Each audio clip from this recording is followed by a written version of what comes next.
In this lecture, we will conduct a content analysis of the film Train to Busan.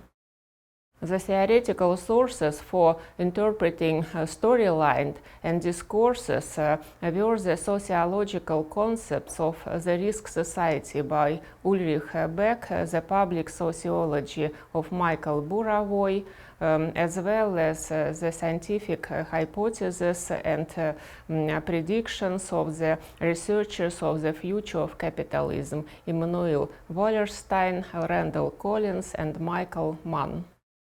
In order to understand how artistic and theoretical constructs are transformed into the constructions of social reality, we turn to the series of interviews and reviews of this film published in the Russian and foreign press.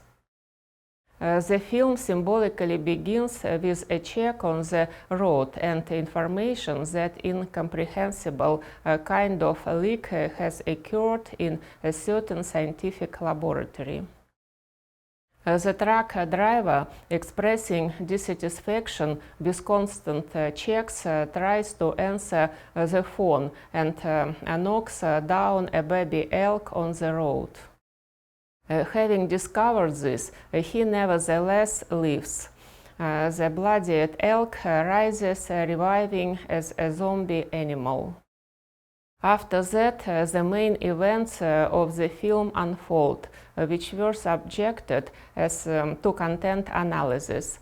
For content analysis, we selected such elements of observation as the main characters of the film, the number and contact of key episodes with their participation.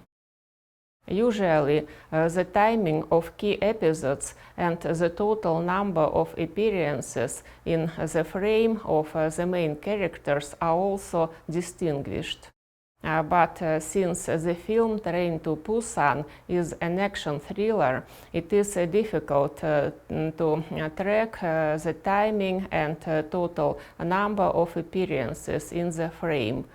All characters constantly flash in the frame, escaping from zombies or in the fight against them. By counting the number of key episodes, we see that the main character of the film is Sok-woo, a stockbroker who is successful and productive. As usual, he sacrifices the interests of the family for the sake of work, and being divorced, lived with his mother and daughter. And everything would have continued like this if it had not happened that the Russian philosopher and culturologist Mikhail Bakhtin calls the Menippi, or Menippian satire, after the philosopher of the 3rd century BC, Menipp from Gadara. Describing this genre, Bakhtin emphasized such a feature of the Menippi as the combination of unbridled fantasy with a formulation of deep ideological problems, in this case directed by Yeon Sang-ho. Bakhtin gave the following methodological description of the Menippi in a work of art. It is a moral and psychological experiment, a violation of the normal, generally accepted course of events, the creation of exceptional situations that clearly demonstrate and provoke opinions and ideas. In the course of this kind of experiment, the personality of the protagonist is transformed, his values are reassessed, and what is called redefining the situation in phenomenological sociology.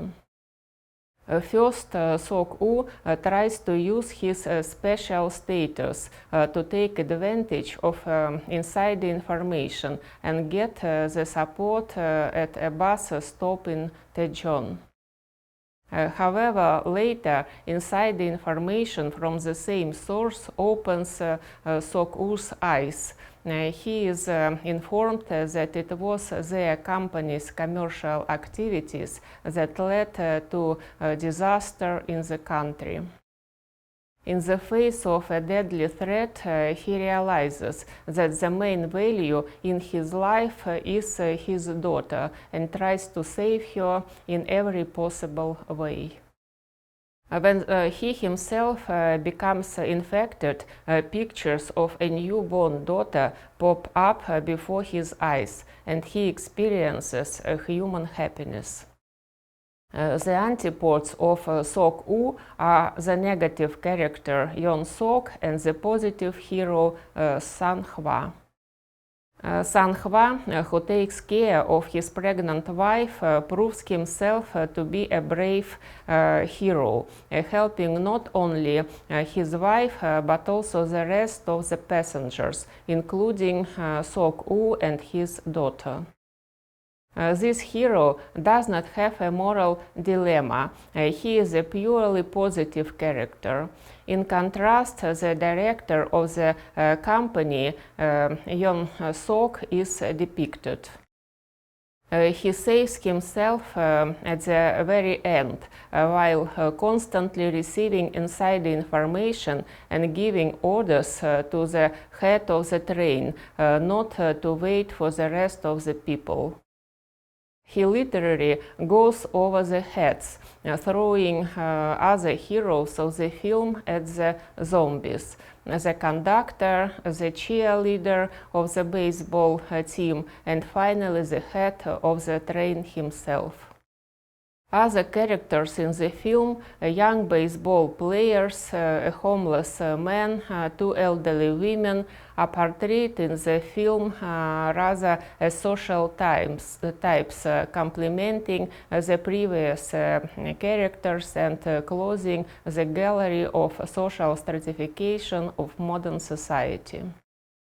Yeon Sang-ho, answering the question why the film became so popular, says that he tried to combine in his tape such extraordinary elements as zombies on the one hand and the most ordinary people from our usual life. In all their diversity, people of different ages, genders, social statuses on the other. He wants to make a portrait of modern society. At the same time, the director maintains moral neutrality, mentioning that he did not seek to portray Sok-woo or Sang-hwa as heroes and Yeon Sok as the devil. Only representatives of the future generation managed to escape. Soo-en and Song-kyun, who is about to give birth to a child. By completing his film in this way, the director gives the future to the next generations. He poses the central question of his film: what kind of future we are passing on to our children? In characterizing the storyline of the film, it is impossible to miss two more important characters. These are the zombies themselves, the flood of which is the leader in the number of episodes of the film and the news information coming from authorities on television. After reviewing the film, it becomes obvious that for the director, the relationships between the characters is much more important than the theme of zombies, which are only the personification of any danger, a threat in the modern world.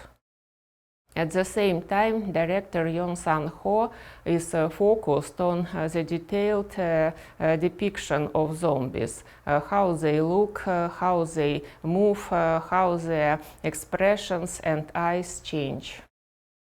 Many Russian and foreign critics pay attention to the high professionalism in the depiction of zombie by the filmmakers. According to one of the Russian film critics characterizing the zombies, the director of the film creates movements of impressive plasticity. It looks like unthinkable punk ballet. All this made the film attractive to ordinary viewers and contributed to the box office success. A special theme in the film is news and information from official authorities. The reality of the present time is such that true events do not always correspond to the news agenda. Today we are flooded with information that contradicts itself. In the movie Train to Busan, one time we hear about violence in the city, but the military is taking measures to restore order. Another time, it turns out that a wave of violence swept over a number of provinces, and rebels tried to destroy state property, and a state of emergency was introduced. Then there were announcements about the elimination of the main centers of violence. A request to remain calm and trust the government. In addition, the passengers on the train were misinformed when they were told that at Daejeon the government was in control and everyone should get off. Meanwhile, Sok-woo received inside information that those who got off the train would go to the quarantine. The topic of information communication seems to be extremely relevant to the evaluation of this film and in part helps to explain its box office success. The government is portrayed sarcastically in it as it cannot cope with current events. Recall that in December 2016, the President of the Republic of Korea, Park Geun-hye, was impeached. And the day before, mass protests took place across the country against bribery, abuse of power, and the transfer of information to people far from the government.